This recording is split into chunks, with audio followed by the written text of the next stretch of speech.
Are you looking for a better design for living while walking out your journey in recovery? Well, in this episode, we'll share with you the answer that we found right under our noses that set our recovery and our lives on a path to success.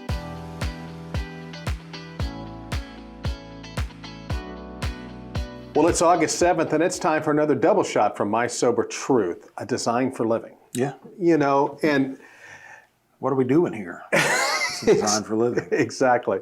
You know, and the $64,000 question, what everybody wants to know is, well, what's the secret we found right under our noses? Right. And the secret is, are you ready for this? Drum roll, please.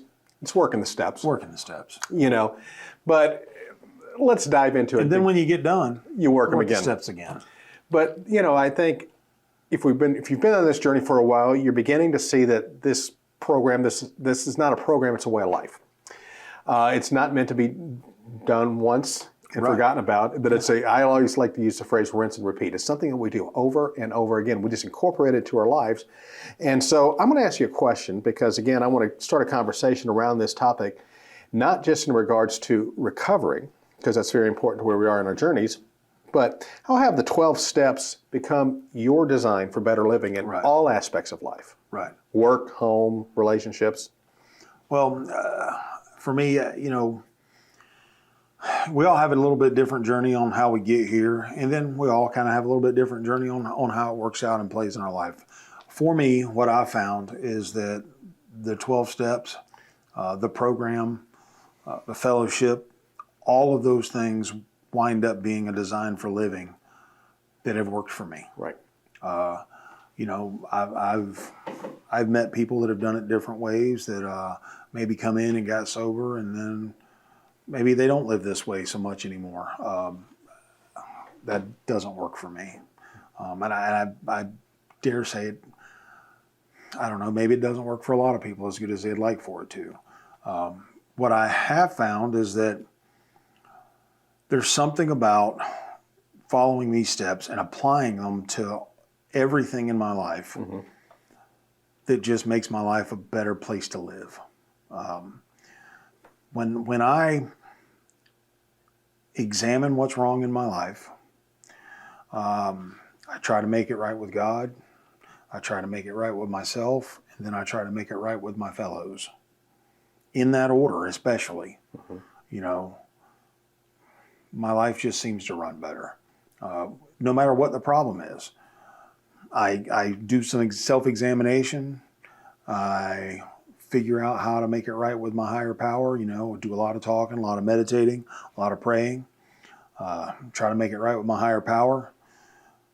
I got to work it out with my fellow, whoever I have the problem with, whatever I have the problem with. So those steps in and of themselves kind of lend themselves to anything. Right. Whatever problem that I have. And when I do that, I think I've already said it before, just a minute or two ago. Just my life gets better. Things go better. I enjoy being involved in my life better because I believe it's because I'm taking action on the things that bother me when they happen. Right. I'm not using substances to cover up those feelings. I'm not trying to discard those feelings. I meet them head on. Let's figure out what's wrong. Let's do some work on this and let's move forward in life. I don't want to spend my time, I don't want to waste my time on problems that aren't as big as my head makes them out to be. Right. They're usually not that big and I can usually solve them pretty quick. My head likes to tell me that they're huge because my head also likes to tell me that I'm the most important thing in the whole universe. So therefore my problems are the biggest thing in the universe. Right. They're really not. I'm also not the most important thing in the universe. So that being said, the quicker I can kind of come to that conclusion and figure out what the real work in solving the problem is, the quicker I can get to the solution. Right. Or the quicker I can go, you know what, I don't have a hand to play in this. This is not my deal. I'm worrying about something that I can't control. Let's set that down and move on. Exactly. You know, once again, I talk about it all the time. Serenity prayer. Prime example. I can use it in every single part of my life, and I do use the serenity prayer in every single part of my life, because when my head starts spinning faster than I can keep track, and I've got some resentments or whatever it is that's going on and building up in my life, I start praying the serenity prayer, and it starts coming into focus. Whatever's out of focus, whatever that static noise is that's going on in my head, that serenity prayer will help me get it into focus.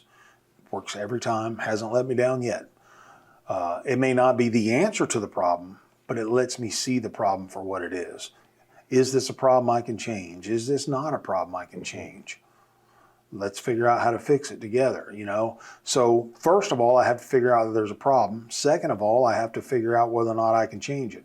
If I can change it and I don't know how to change it, that's when phone calls and visiting with a sponsor or talking to someone else whose opinion I really respect on the subject of the problem that I got. All those things come into play, but I've got to get my head cleared from it first. That's where this Design for Living comes in, working these steps towards whatever problem that I have. And it tends to work in every aspect of life. Absolutely.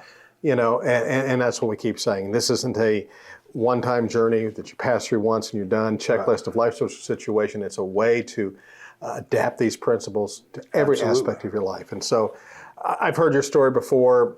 I have a very similar story, but I'd really love to hear what our viewers have to say on this subject. Absolutely. So, folks, if you've been on this journey for a while, we would really like to hear your insight on this. How have the 12 steps become your design for better living? Give us some examples, share your stories in the comments section down below. We can't wait to read what you have to say. And on that note, for My Sober Truth, I'm Mark. Hey, and I'm Sean, and here's hoping that today you stay drunk with success. Love y'all. Hi, folks. Thanks for watching. If you're ready for another round of My Sober Truth, then belly on up to mysobertruth.com and click on the double shot button today. There you'll find the daily inspiration, encouragement, and support that'll help you stay clean, on track, and growing in every area of your life. Be sure to subscribe to this channel, and if you got a minute, stick around, watch another video. Love y'all.